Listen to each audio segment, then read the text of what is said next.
It's been a while since we've had to adapt to this format, so appreciate you all being flexible and joining here today. Just ask that everyone keep themselves muted until either you're asked to speak or your item is up.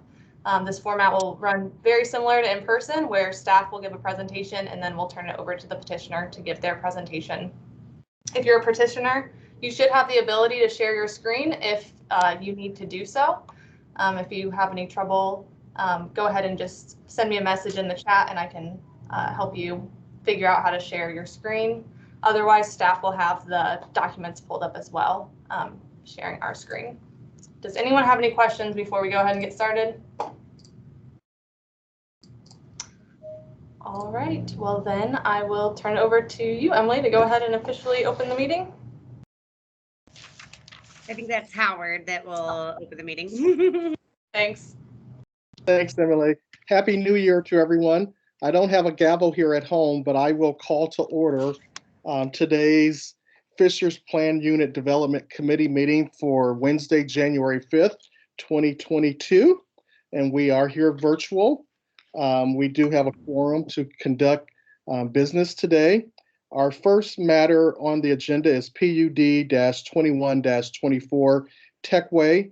Bill Butts with Kimley Horn and Associates, Inc. on behalf of Rebar Techway, LLC is requesting consideration of the site plan and architectural elevations for a proposed two-story, 14,870 square feet office building and future consideration of a renovated one-story, 8,310 square foot office building. The project is located within the Northeast Commerce Park D. The subject is located on the north side of the intersection of Lantern Road, Technology Way, and Commercial Drive with a common address of 8933 Technology Drive. And with that, we will call on the staff, Ross Hillary, to present. Thanks, Howard, and I will be presenting on behalf of Ross. So Megan Vukasic with the City of Fishers. As Howard stated, this is for the Techway project. Petitioner is Kimley Horn on behalf of Rebar Techway, LLC. They're requesting approval of two buildings. One is a new two-story office building, and then the second building is a renovated one-story office building. This is located in the Northeast Commerce Park PUD. So here shows the general location. The subject property is identified with a star on this map. The original Northeast Commerce Park PUD ordinance was adopted in 1986. And in 2016, the area became a certified technology park with the Indiana Economic Development Corporation. In 2018, the PUD went through a significant text amendment to align the zoning standards with the vision for this new tech park. Here's the overall concept plan. So this site layout includes a public trailhead with bike racks, water fountains, seating, litter receptacle, art installation, and trailhead parking along the Nickel Plate Trail. You can see here that the proposed two-story office building sits the closest to the Nickel Plate Trail and does include an outdoor feature with a trail connection, as well as some trailhead parking for members of the public. And then the existing one-story office building is located interior to the site and surrounded by parking. Here it shows also an aerial of what the existing site currently looks like. So there are two buildings that we're going to discuss here today. The first is for a new two-story office building that will front the Nickel Plate Trail. So these elevations and renderings are shown here. The building has four-sided architecture, which includes a brick veneer. The base of the building is a cast stone water table. The windows are either single or double pane wide storefront gazing warehouse style. And any rooftop units will be screened through an RTU screen or a parapet. Both the entrance along the parking lot and the entrance along the trail have a cast stone decorative relief. So this building has two prominent entrances. The northern facade includes a second floor deck with metal guardrails, and the corner metal blade sign has been added to the southwest corner of this facade for additional interest. So you can see that here on the elevation. And then here is that second story deck. And this rendering does a nice job of showing its interaction with the Nickel Plate Trail. This building does meet all PUD requirements for articulation and window transparency. The second building is for a facade update to the existing building. So this is a one-story office building, and shown here is the existing building and then the proposed renderings. The existing building will have updated brick veneer facade with updated windows and doors. Entrances will include awnings for added interest and to define the storefronts. The south side of the building, which previously included a loading dock, will be transformed for outdoor area for the tenants. Staff is working with the petitioner on additional revisions to the existing building, and today we're really looking for feedback from the PUD committee on what additional architectural features could be incorporated into this building. Here are some additional renderings of both buildings side by side, just for a comparison, and I'll bring these back up for our discussion. And then I did want to just include some existing conditions of this area. It's a prominent location, so it sits at the intersection of the Nickel Plate Trail and Lantern Road. It's directly adjacent to our downtown Nickel Plate district. You can see here southwest looking at the Meyer-Najm building and the Spark Apartments. It is also located directly across from the Hamilton East Public Library, which is going through significant site improvements right now for their trail connection. So this is a high priority location for the downtown area, and then also for the entrance to the tech park. So staff recommends approval of the new 2-story office building, and then we request feedback for the existing building. And there's one of two options for the PUD committee. Either we can bring back that second building before the committee, let's say in February, for their review and approval, or two, you could approve it today on the condition that the petitioner make the recommendations that you all have and work with staff and not come back before you all. So those are our recommendations, and then I will bring back up just these renderings for the discussion. And then with that, I'll turn it over to the petitioner to see if they have anything else to add. So yeah, this is Bill. I know I see Shelby, I see Wes is on, I think I see Derek on. So Shelby Bowen, the developer for the project with Rebar, is on. We do have Wes from Axis Architecture, who's done all the great architectural views and renderings and that sort of thing. And Derek is on from Context, who's doing the landscape architecture and the trailhead and patios and that sort of thing. Megan, I probably owe you like some sort of an hourly rate for doing that introduction. I think you did a better job than I could have done. So Shelby, I guess, do you have anything you want to add to Megan's introduction and explanation? Yeah, thanks, Bill. Megan, I agree with Bill. Thank you for that summary and all of your work to kind of lay this out for the committee. I'll just add a few things anecdotally. One, we've got an updated rendering. I probably, like you all, are uninspired with the look of the light colored brick on the top. That actually is brick. Changed from currently it's eaves. We would change it to brick, but I don't really like the way that it looks. And so Wes maybe can share his screen here in a second and show you the most recent renderings for the proposed changes. But a couple things, though, I think that are kind of cool about this building, because it's really truly a trail frontage design, purposely designed trail engagement. And the occupant, it'll be a single occupant that occupies the entire building, and the trail side of their building is where they're going to have their cafe, common area, and it'll have a garage door that comes out onto a really nice patio with fire pit and grills. And so they really like the idea of trying to take advantage of that, connectivity and energy of the trail. So it's really not the back of the building, it's a second, it's maybe even could be considered the front of the building, because I think there's going to be great energy there. And then Megan mentioned the deck that comes out. That is a common deck for their employees, and also serves as a covered patio. So you would see in the floor plans that there are doors from both floors out to the patio and the deck, and that'll be a common area. Same thing, I think it really gives some good engagement to that side, that north side and trailhead side of the building. And then Megan mentioned that we're going to work with Nickel Plate Arts on an art installation. So this will be purposely designed with a pedestal and electricity, and working with them to have some really cool art engagement.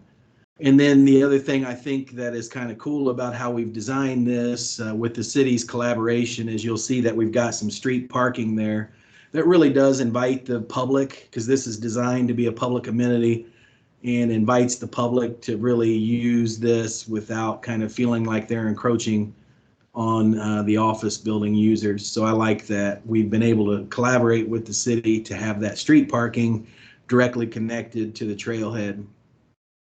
And then last thing, just anecdotally is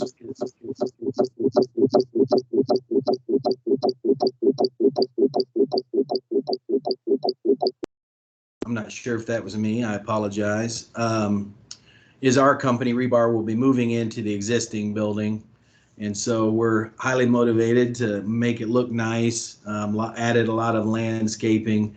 We've turned the back, what is essentially the back of the building today, where the dumpster enclosure is and transformer. We're going to try to activate that with some outdoor space and landscaping. And then Wes, I don't know if you're able to share your screen, or maybe you could send those renderings to Bill, or maybe Megan can allow you to share. I can share my screen. Can everybody see what I have on my screen? I can, yeah. All right. And can you guys hear me all right? Yes. Yep. All right. Cool. So I kind of have here on the right just an example of what was submitted with the PUD filing. And then here on the left, what we just sent to Shelby this evening. And I can send these through to the committee as well.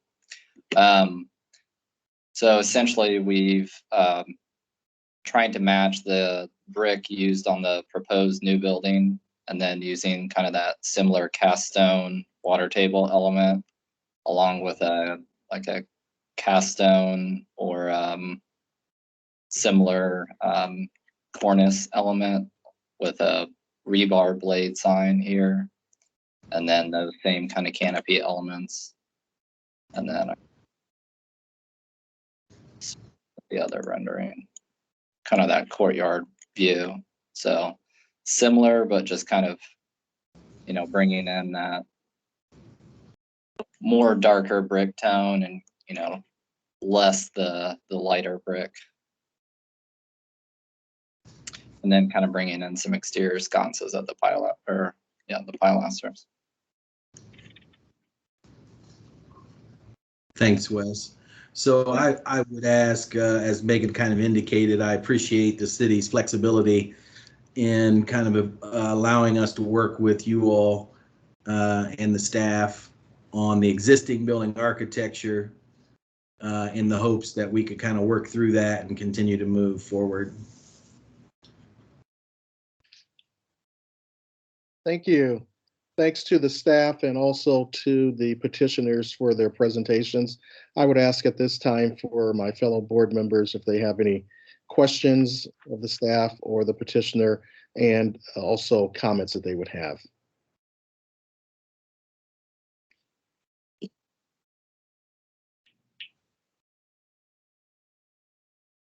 I can go first. This is Sean Curran. Generally speaking, no questions or comments on the two-story building. I think it's a nice solution. I like how it's pulled up to the trail the way that you have it done. Just for refreshing of my memory, I think a couple years ago we had a project I think that you guys were proposing on this site that would have been a single building that was maybe 3 stories in height. Is that correct? Yeah, that was Hageman, the current owner. They did. You're right, Sean. They proposed a single 30,000 square foot. I think it was 3 stories. Yeah, that's what I was thinking. Thanks. While I like that building, I thought that was a great design. I think this is a little bit more in keeping with the scale of the other buildings, with the 2-story Myron Agent building across the street, and a little bit better in scale with being directly adjacent to the trail as well.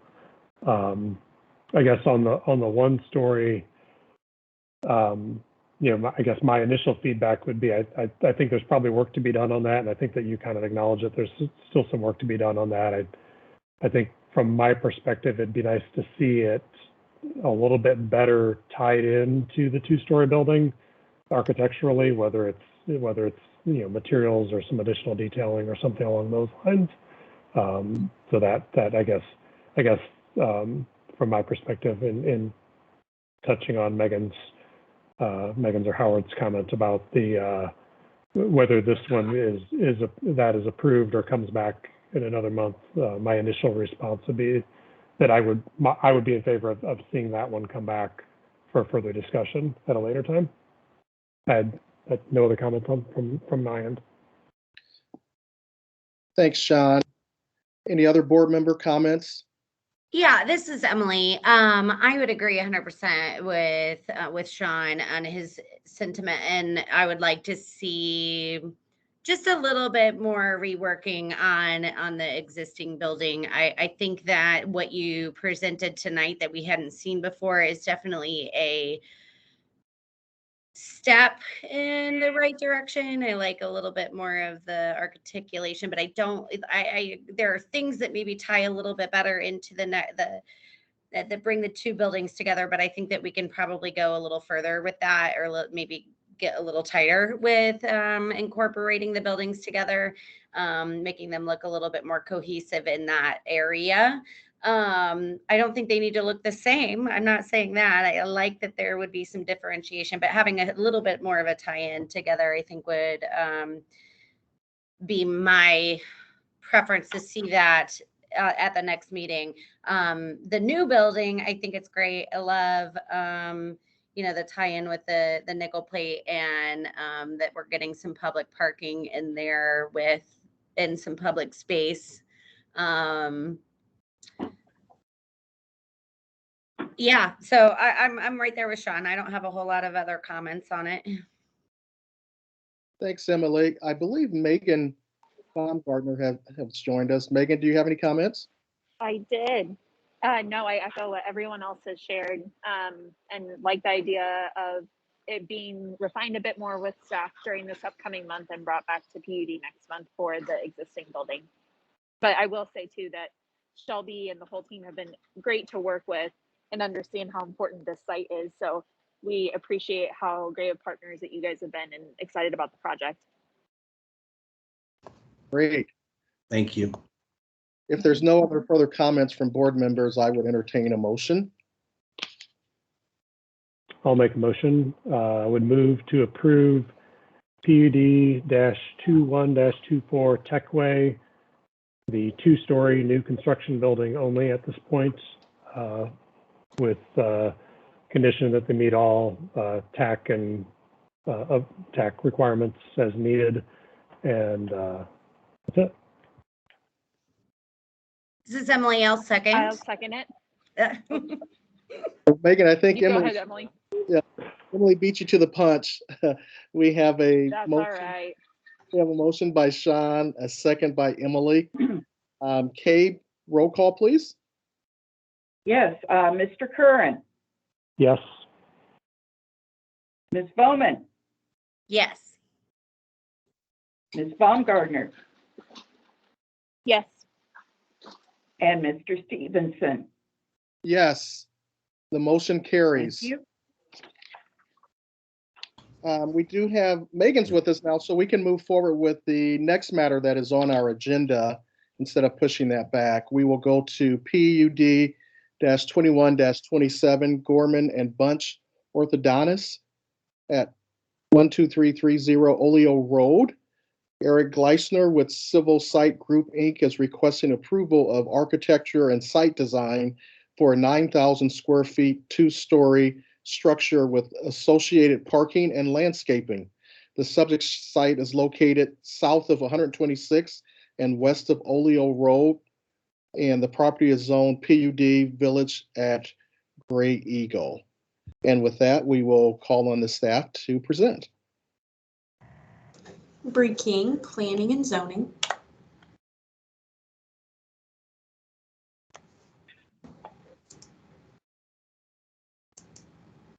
There it goes. So as just read, Eric Leisner with Civil Site Group is applying for this PUD approval on behalf of Gorman and Bunch Orthodontics. The structure will be 9,000 square feet, which will be across 2 stories, along with associated parking, drainage, and utility infrastructure. Existing site is vacant. Here you can see that the project is along Oleo Road on the east side of Fishers. On the left here, you can see that this property is the last vacant lot to be developed in this area. And then on the right, you can see the site plan. Surrounding the property is commercial to the north, as well as a church on this western side here. So the structure to the north is a Taekwondo facility with an additional tenant space. If you pay close attention to the roof slope, the colors, and the transparency, these features will be continued in the Gorman and Bunch building. To the far north, you have Martin Dentistry. This is a more residential structure overall. It's also smaller. You can notice the pitched roof as well as the windows, and you'll see some of these themes continue as well. To the west is this Cross Point Church. As you can see, there's a more modern appearance, and the roof is almost flat, but it still has that slight pitch. So here is once again that overall site plan. The parking lot will be screened as well as foundation landscaping. An important item to note is that almost all species being planted are native, which is great, something we really like to see.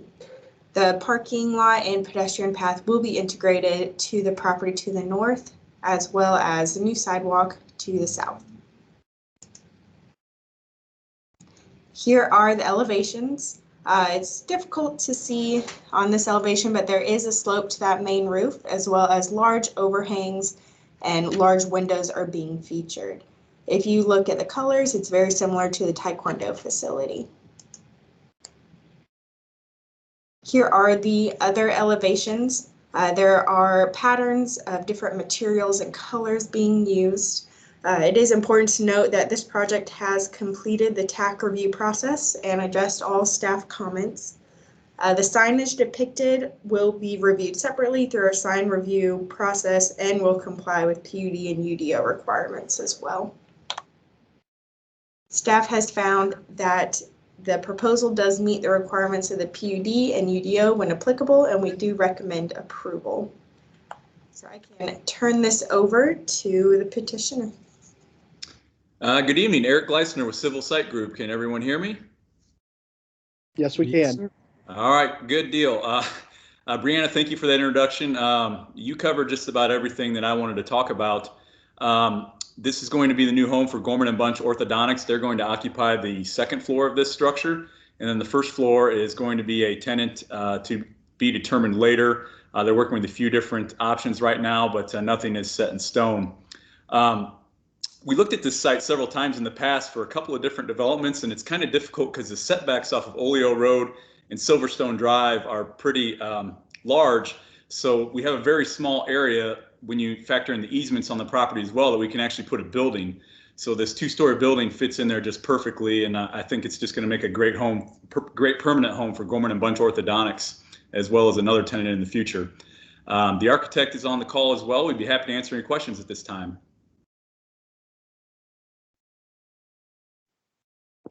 Thank you. Thanks to the staff and also to the petitioner. I would ask my fellow board members for questions or comments that they would have at this time. This is Sean. I have one comment that this is one of our projects, so I am abstaining from comments, I guess I would say, and voting on the project. Thank you, Sean. Any other comments from board members? I just have a quick question to understand. Nothing for So just one small thing. just because I want to understand, but the roof will be sloped on which, I'm trying to figure out which portion, like which elevation of the roof is going to be the sloped portion. Because it's hard to tell from the renderings. Yeah, so this is Melissa Garrison with Current Architecture. Yeah, it is a little hard to tell. Obviously, it's a shallow slope, but that on that elevation on the let's see, the on the left side of the screen right now, the farthest to the left, that dark cap on that gray chunk at that corner is the piece that slopes, and the high point is facing left and the low point is facing right. If you saw that elevation directly from the side, you'd be able to tell, but it is a little difficult to tell in these images. If you look at the image all the way on the right, the one that's a little bit smaller, you can kind of tell maybe a little bit in that one, a little bit better possibly, but does that help? Yeah, thank you. I think it's a nice, I think you guys have done a really great job of really making it cohesive with all the different properties around and structures around it in order to kind of take elements of theirs and bring it in. And I think it's a really nice fit for the area, and I think it's very well done. So I just was I didn't realize it was sloped, so I was trying to figure out where it was. Yeah, it is a little difficult to tell. Yep, not a problem at all. Thank you. Yeah, thank you. That's all for me. Thanks, Emily. Megan, any comments, questions? Nope, I'm all good. I think it looks great. I concur with you, Megan. I think it looks great as well. At this time, I would entertain a motion. I will move to approve. I don't have it in front of me. Let's see, PUD-21-27. I'll second. We have a motion by Emily and a second by Megan. Kay, roll call, please. Thank you. Mr. Curran is abstaining. So Ms. Bowman, Yes. Mr. Stevenson, Yes. and Ms. Baumgartner. Yes. Thank you. Thank you. The motion carries. Thank Next you. on, you're welcome. Next on the agenda, we have matter number PUD-21-28, Geis Manor Architecture, 113th and Florida Road. Tony Bagato with Lennar is requesting approval of additional home elevations for the Geis Manor PUD. The subject site is located north of 113th Street and east of Florida Road. The property is zoned PUD Geis Manor. And for the staff, we will have Bree King once again to come up and present for us. Bree King, Planning and Zoning.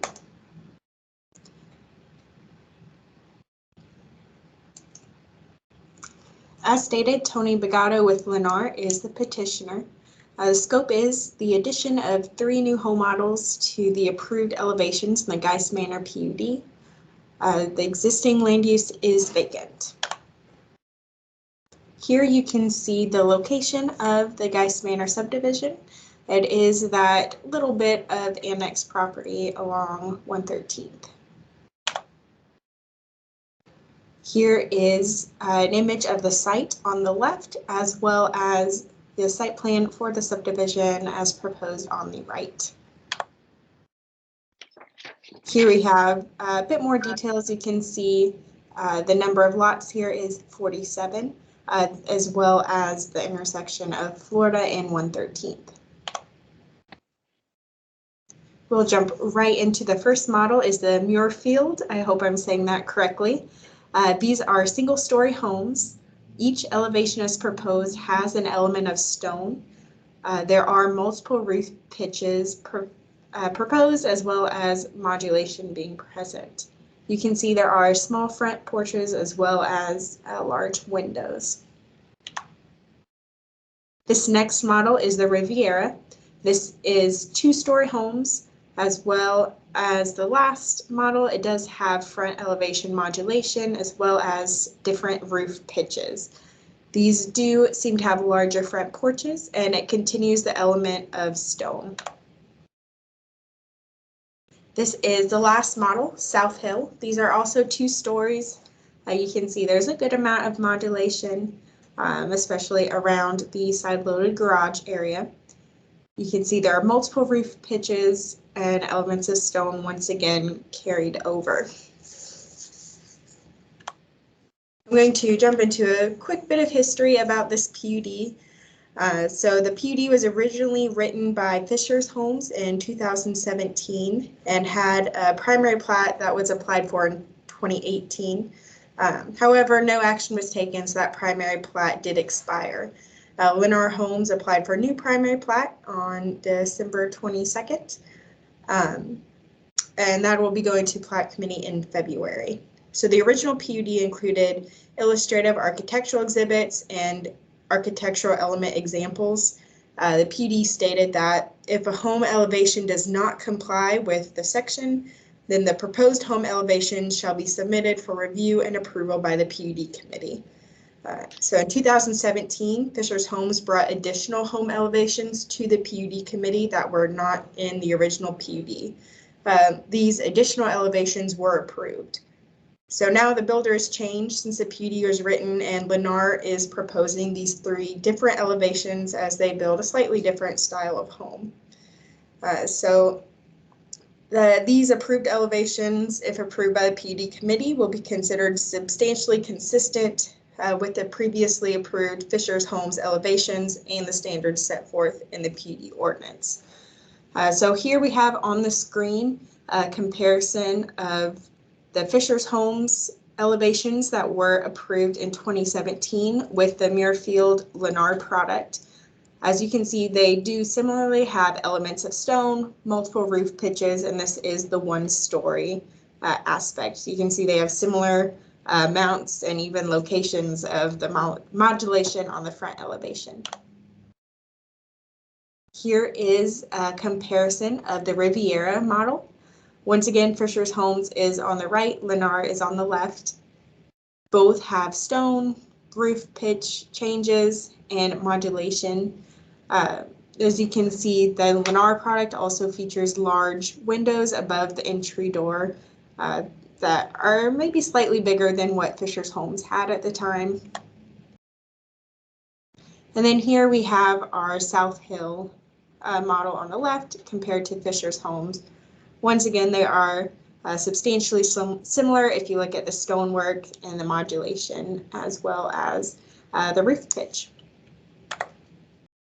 So staff does recommend approval of this PUD to add these 3 elevations as approved elevations. So I can come back to the photos in comparison, and then I can turn it over to Tony for his presentation. Thank you, Bree. Good evening, PUD members. Tony Bagato with Lennar Homes of Indiana. So yeah, Bree covered it very well. I mean, the history of this was approved back in 2017. The previous developer did not end up moving forward after the primary plat was approved in 18. So that plat has expired, and we have a project to the north here, Milford Park, for Ann Kelly's piece that's still under contract that we're hoping to get underground here, under construction in a few months. And then this would be a continuation of that along Florida Road, but this would be our higher end estate series. So especially with the prominent corner of Florida Road, and when the city, was looking at this in the past, the key was wanting to make sure that these were like estate looking homes. And this is our higher end product. So as she mentioned, we have 3 different series, and then each one has 3 different elevations per series. And then of course there's a variation of color and different color samples that can vary as well. If you're familiar with the Vermilion development at all on Connecticut, we are actually building some of these homes there. And I did want to share some photos, because sometimes the renderings I don't think show the quality that you see out in the field. And so I wanted to share real quick, just a quick presentation of those home photos that I took the other day when we had some sun out, but there's a little bit of snow on them. Are you able to see the slideshow? Yep. Yes, we are. So, okay. So yeah, if you'll see with these homes, again, these are our high-end homes. These have a lot of cornice detailing, the trim detailing, the higher end, I would say more brick that's required under the PUD that was similar to what Fisher Homes have. I provided comparison that I think the homes that we are proposing are very similar, even though there's some differences in them. They're very similar in detailing and basic quality of the home. Again, we're a different builder, so we're not going to match Fisher's, but these are all side-loaded garages, and so though you're seeing, a lot more windows and architectural features, our porches are much more substantial on these homes, thicker columns and stonework. Here's some other examples. And then here's these homes as well. So, and you can see I provided in the PUD packet a comparison of our pricing. Actually is a little bit higher end than the ones Fisher's are currently building that were approved. Our square footage tends to be typically a little bit larger. And we're just here to ask for approval. And then we'll hopefully, with the homes being approved, we would move forward to plat committee for a new primary plat to be approved next month. Thank you. At this time, I'll entertain any questions or comments that my fellow board members may have of the staff and our petitioner, Mr. Bagato. Are these three floor plans elevations, are they replacing the Fisher Homes elevations? So those would be removed. Correct. Those could not be built in the neighborhood anymore then, essentially? Well, I mean, I think they technically could if, for example, we walked away and Fisher's came back, but these are pretty much in addition to, like, this is the ones we want to approve to get built because this is what our... Because you're not going to do, like you said, you're not going to build their product, so. Okay. Right. But I would think from a zoning perspective, if for some reason we walked away and Fisher's came back in, they could still build what was already approved. I think these would just be in addition to, I think that's more up to, I guess, the city. Yeah, that's correct, Sean. Yeah, those elevations would still be allowed to be built if for some reason it transferred to Fisher Homes again in the future. Okay, I just wanted to get an understanding of that. I guess I have a question as it relates to piggyback off of Sean, the elevations. Will we have any elevations that are right next to each other, the same ones? No, so the PUD will meet all the standards of the PUD. So there's anti-monotony standards that require, I think it's either like 2 or 3 homes away from, and both across the street and next to the homes to have different elevations, as well as we probably could add, there was an exhibit that showed any homes that face onto Florida Road or 113th will have enhanced architectural brick wrap around all 4 sides, and then also either a sunroom or some other kind of architectural element that was required in the PUD. So we're going to comply with all of those standards as well. Thank you. Any other questions, comments? I think you got mine included in that one, so. Awesome. Well, at this time, I'll entertain a motion. I will make a motion to approve PUD-21-28. This is Emily. This is Sean. I'll second it. We have a motion by Emily and a second by Sean. Kay, roll call, please. Yes, Mr. Curran. Yes. Ms. Bowman. Yes. Ms. Baumgardner. I believe she had to jump off the call. Did we lose her? Okay, thank you. And Mr. Stevenson. Yes. Thank you. And thank you, everyone. Good seeing you, Tony. Happy New Year.